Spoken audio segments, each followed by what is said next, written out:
There is a kind of strength that never raises its voice. It does not rush to defend itself. It does not demand recognition.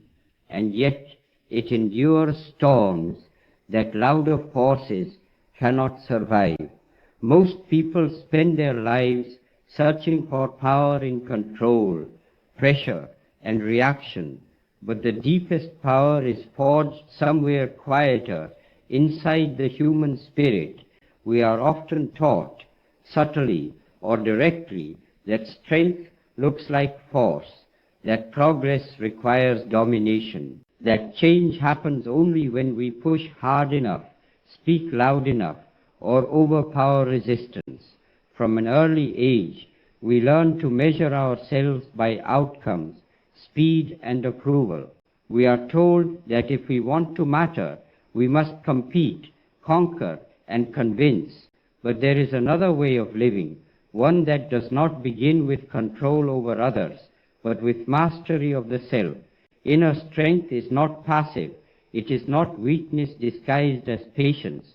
It is a disciplined commitment to live from conscience rather than impulse, from purpose rather than pressure.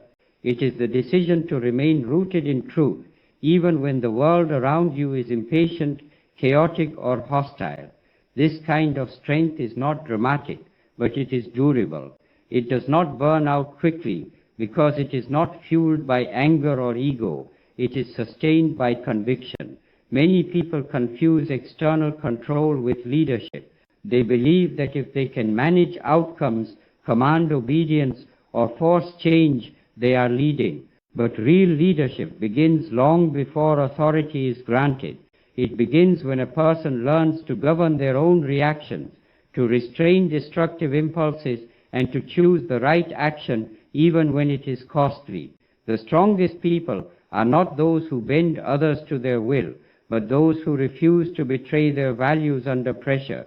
There will always be forces trying to rush you, deadlines that feel urgent, voices that insist you must choose now, react now, decide now. Pressure thrives on fear, the fear of missing out, the fear of falling behind, the fear of being irrelevant. Purpose, on the other hand, moves at a different pace. Purpose is patient. It asks deeper questions. It is not swayed by trends or intimidation.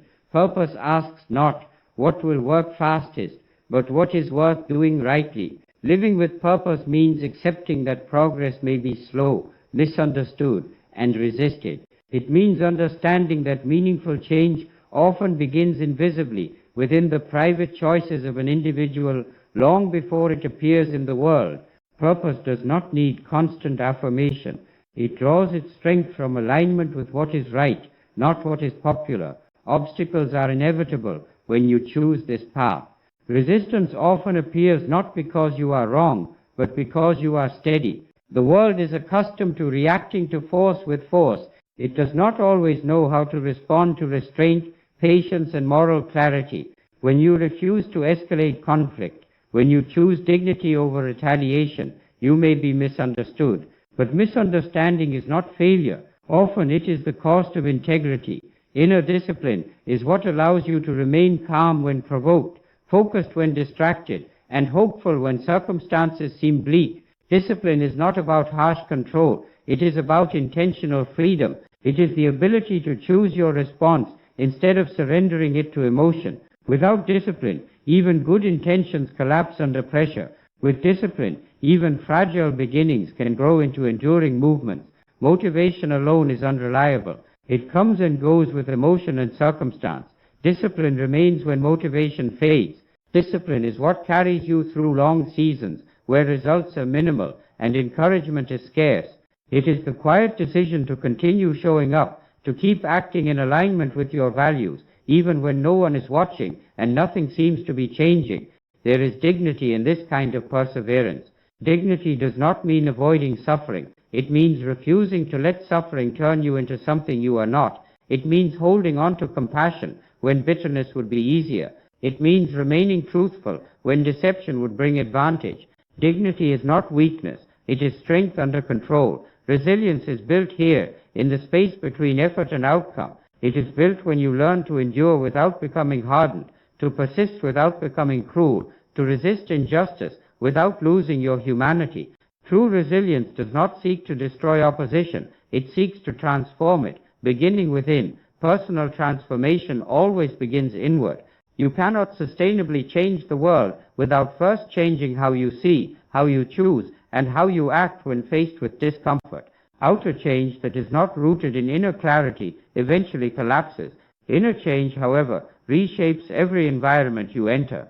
It influences how you speak, how you listen, how you treat those who disagree with you, and how you treat those who are vulnerable. Leadership rooted in inner strength does not rely on fear or coercion. It relies on example. It speaks through consistency. People are not moved by perfection. They are moved by authenticity and courage. When your actions reflect your convictions over time, trust grows naturally. Influence becomes a byproduct, not a goal. There will be moments when you feel ineffective, when progress seems invisible, when your refusal to compromise feels pointless. In those moments, it is tempting to abandon restraint and adopt the methods of force and manipulation that seem to work faster. But speed is not the same as significance. What is built quickly through pressure often collapses just as quickly. What is built slowly through conviction endures. Quiet strength often feels lonely.